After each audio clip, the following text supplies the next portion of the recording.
अमित शाह जब बिहार पहुँचे पहली अपनी चुनावी रैली के लिए, तो उन्होंने मंच से जो पहला नाम लिया वो डॉक्टर शहाबुद्दीन साहब का नाम लिया और उनके बारे में बात की, क्योंकि इस वक्त 2025 में डॉक्टर मोहम्मद शहाबुद्दीन साहब के बेटे ओसामा साहब चुनावी मैदान में हैं सीवान के रघुनाथपुर विधानसभा से। तो ऐसे में जो है शहाबुद्दीन का नाम लेकर के अमित शाह जी ने, हमारे केंद्रीय मंत्री ने जो है बिहार विधानसभा चुनाव की कैंपेनिंग शुरू की। इस वक्त मैं जिस जगह में बैठा हूं और जिस घर के बाहर बैठा हूं, इसी घर से कभी बिहार की सरकार चलती थी और यहाँ पे जो है डॉक्टर मोहम्मद शहाबुद्दीन साहेब, भारतीय राजनीति का वो नाम जिनके नाम के पीछे साहेब लगा और जिनके नाम के आगे डॉक्टर लगा। डॉक्टर मोहम्मद शहाबुद्दीन राजनीति में क्यों आए, कैसे उनकी राजनीतिक यात्रा शुरुआत हुई, आज सीवान के उनके पैतृक गांव प्रतापपुर से इन्हीं चीज़ों पर हम बात करने वाले हैं और इन्हीं रहस्य से जो है पर्दा उठाने वाले हैं। अभी जहां मैं बैठा हूं ये सीवान के प्रतापपुर का डॉक्टर मोहम्मद शहाबुद्दीन साहब का पैतृक घर है। इससे पहले वीडियो में हमने आपको वो घर दिखाया जहां उनका जन्म हुआ था, उनकी पैदाइश हुई थी। अभी आपको वो घर दिखा रहे हैं जो घर उन्होंने खुद बनवाया था और जब 2016 में वो ज़मानत पर बाहर आए थे तो आपने देखा होगा कि यहीं पे वो आते हैं और देश की नेशनल इंटरनेशनल मीडिया और हज़ारों की संख्या में नेता मंत्री विधायक यहाँ पे पहुँचते हैं और ये पूरा मैदान जो है वो खचाखच भरा होता है वीआईपी लोगों की भीड़ से। और डॉक्टर शहाबुद्दीन साहब यहाँ इस सामने इस बालकोनी में आते हैं, यहाँ पे खड़े होते हैं और यहाँ से वो हाथ हिलाते हैं और अपने चाहने वालों का जो है वो अभिनंदन स्वीकार करते हैं और उनके प्रेम और उनके जो समर्थन होता है उसको वो यहाँ पे आकर के दिखाते हैं और जुटाते हैं, बताते हैं। शहाबुद्दीन साहब आखिर राजनीति में क्यों आए, क्योंकि अगर आप उनके जीवनी के बारे में जानेंगे तो डॉक्टर शहाबुद्दीन साहब शुरुआत से ही सेना में जाना चाहते थे, इंडियन आर्मी में जाना चाहते थे और उनकी जो है स्कूलिंग जो शिक्षा हुई उस दौरान भी जो है उन्होंने एनसीसी की ट्रेनिंग ली और बहुत उनको जो है अंदर से उनका जो सपना था वो भारतीय सेना में जाने का था, इंडियन आर्मी ऑफिसर बनने का था। लेकिन ऐसी क्या घटना हुई कि वो राजनीति में आए। हालांकि बताया ये भी जाता है कि वो राजनीति में खुद आए नहीं, राजनीति में उनको जो है उनके समर्थक और इस क्षेत्र के लोगों का प्रेम और वो लोग के द्वारा जो है इनको लाया गया। अब आपको बताएंगे क्योंकि डॉक्टर मोहम्मद शहाबुद्दीन साहब जो थे वो बहुत अच्छे एनसीसी के कैडर भी रह चुके थे, एनसीसी की उन्होंने ट्रेनिंग ली थी और उनकी हाइट भी काफ़ी अच्छी थी, फिटनेस भी काफ़ी अच्छा था, इसीलिए वो जो है जाना चाहते थे भारतीय सेना में। लेकिन प्रतापपुर का ये जो गांव है, ये गांव आपको बता देते हैं कि राजपूत, पठान और इसके अलावा जो है बाकी शेख और बाकी की जो जातियां हैं वो भी यहाँ पे रहती हैं। और इस गांव को, जो प्रतापपुर गांव है, इसको बसाया था तो शहाबुद्दीन साहब के दादा ने बसाया था, क्योंकि वो ज़मींदार घराने से आते थे, बहुत ज़मीन थी उनके पास, तो उन्होंने लोगों को ज़मीन दिया और यहाँ बसाया। इसी प्रतापपुर में जो राजपूत की जो बस्ती है, राजपूत टोला कहते हैं, तो पहले जब यहाँ माओवादी और नक्सलवाद जब यहाँ हावी था तो आप जानते होंगे कि जो नक्सली होते हैं या जो माओवादी होते हैं उनके निशाने पर पूरे देश भर में जो है वो राजपूत समाज के लोग ही रहे हैं, क्योंकि कहा जाता है कि नक्सलवाद का जो जन्म हुआ है वो कहीं ना कहीं राजपूत लोगों का जो अत्याचार था उसी के कारण हुआ है। बताया जाता है कि पहले राजपूत समाज के लोगों ने जो है जाति के आधार पे नीचे जाति के लोगों के साथ में अत्याचार किया, बाद में जो है वो लोग नक्सली बने, जो जो सताए गए थे वो लोग नक्सली बने और उसके बाद जो है उन्होंने राजपूतों से बदला लेना शुरू किया। तो प्रतापपुर में भी जो है कुछ ऐसा ही होता था। जो माओवादी और जो नक्सलवादी हैं उनके आतंक से जो है कहीं ना कहीं हैरान और परेशान थे इस क्षेत्र के जो राजपूत थे। तो ऐसे में डॉक्टर मोहम्मद शहाबुद्दीन साहब के पास भी लोग आए और इन्होंने खुद से भी जो है पहल करते हुए उन लोगों का संरक्षण किया, उन लोगों का बचाव किया और उनको माओवादियों के और नक्सलियों के आतंक से बचाया और राजपूतों को संरक्षण दिया। इसका नतीजा ये हुआ कि डॉक्टर मोहम्मद शहाबुद्दीन साहब, क्योंकि वो जो है आर्ट्स से जो है उन्होंने ग्रेजुएशन किया था और उसके बाद जो है राजनीतिक विज्ञान से उन्होंने जो है पीएचडी किया। पीएचडी भी उनकी चल ही रही थी और जाने का जो उनका सपना था वो सेना में था। लेकिन उनकी दिलेरी, उनका साहस, उनकी हिम्मत को देख करके जो राजपूत लोग थे या राजपूत के अलावा जो इस क्षेत्र के जो बाकी के जो लोग थे उन्होंने शहाबुद्दीन साहब को कहा कि आप नेता बनिए। क्योंकि वो जब एक सामान्य सा अब कोई युवक है, सामान्य सा पढ़ा लिखा युवक है, किसी के खिलाफ़ अत्याचार अन्याय हो रहा है, वो उसको बचा रहा है, उसकी रक्षा कर रहा है, तो जाहिर सी बात है वो उसके लिए हीरो ही होगा। तो वो समाज के लोग जो है सब कोई आने लगे इनके पास और अपनी समस्याओं को लेकर के और उसका समाधान भी होता था।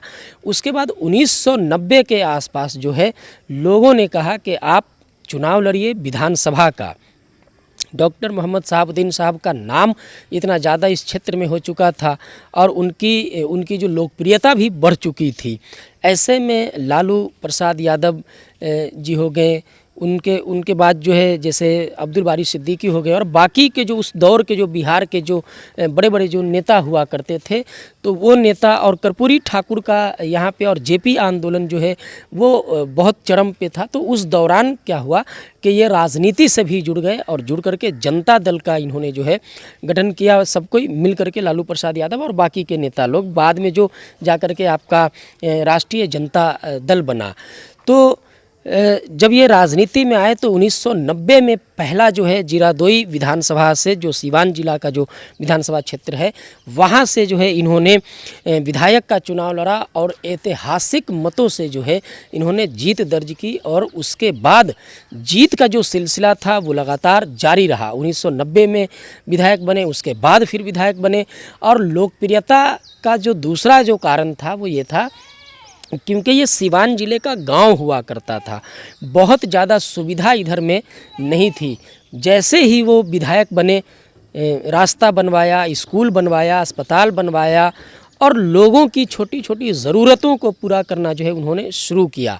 10 वर्ष के जब विधायक का जब उनका शासन को लोगों ने जो देखा, उसके बाद उनको जो है सांसद का चुनाव लड़ने के लिए लोगों ने दबाव बनाया। लोगों ने कहा कि नहीं साहब, आप जो है लोकसभा का चुनाव लड़िए और जो है दिल्ली जाइए, संसद में इस क्षेत्र की बात को रखिए।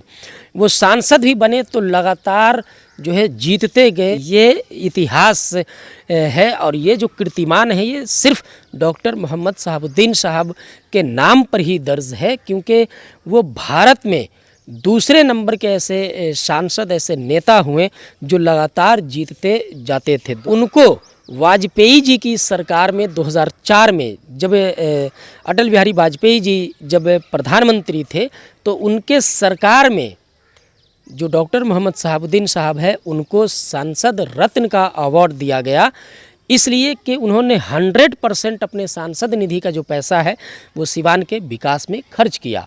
हम ये स्टोरी आपको क्यों बता रहे हैं? हम ये स्टोरी आपको इसलिए बता रहे हैं क्योंकि आपने देखा कि 2025 का बिहार विधानसभा का चुनाव जैसे शुरू हुआ तो देश के केंद्रीय गृह मंत्री अमित शाह ने बिहार में आकर के सबसे पहला जो नाम लिया वो डॉक्टर मोहम्मद शहाबुद्दीन साहब का लिया। कारण ये था कि आज भी बिहार में अब एक चीज़ है कि लोग बोलेंगे नहीं, लोग खुल करके उनके बारे में बोलेंगे नहीं क्योंकि वो ज़िंदा नहीं है। मैं इस बात का गवाह हूँ। 2016 में मैं यहाँ आया था जब डॉक्टर मोहम्मद शहाबुद्दीन साहब जमानत पे बाहर आए थे, तो मैं यहाँ आया था उनसे मिलने के लिए। उनसे मिलने के लिए आया था। तो करीब 15 मिनट मेरी मुलाकात हुई। साथ में वो यहीं बैठे थे चेयर में, और यहीं जो है हम भी बैठे साथ में, बात भी हुई हमारी उनसे। और उन्होंने जो है 15 मिनट के अंदर ही लगा कि मतलब कितना पुराना जान पहचान हो, इतने अच्छे से, इतने बेहतर ढंग से उन्होंने जो है मेरे से बात की, क्योंकि उस टाइम पे मैं खुद भी जो है स्टूडेंट ही था। तो उस टाइम जब मैं 2016 में यहाँ आया था, सितंबर का महीना था, तो कम से कम मुझे लगता है 450 गाड़ियाँ यहाँ पे थी।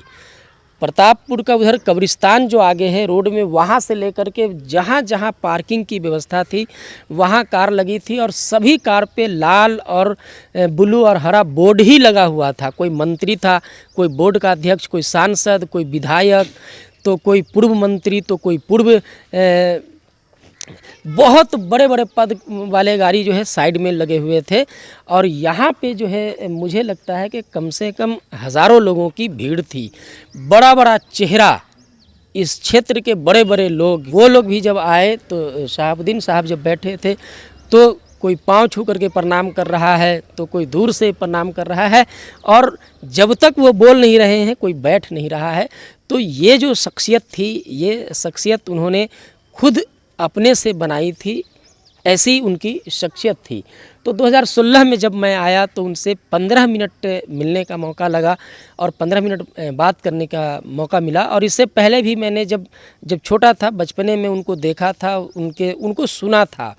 तो जब डॉक्टर मोहम्मद शहाबुद्दीन साहब का नाम लिया अमित शाह ने, और नाम लेने के बाद जो है उन्होंने बिहार में विधानसभा चुनाव की कैंपेनिंग शुरू की, तो मकसद सिर्फ ये था कि हर जाति, हर धर्म और हर समाज में, और आपको कहें कि यहाँ सीवान में हिंदू, मुस्लिम, सिख, ईसाई का कुछ बंटवारा नहीं है, सब आपस में भाई भाई हैं।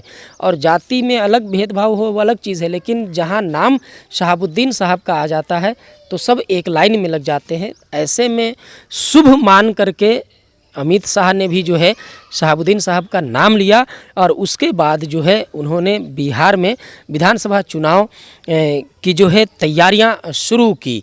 क्योंकि इस बार जो है उसामा साहब, जो शहाबुद्दीन साहब के जो बेटे हैं, वो चुनावी मैदान में है। रघुनाथपुर विधानसभा से जो है वो यहाँ पे उम्मीदवार है।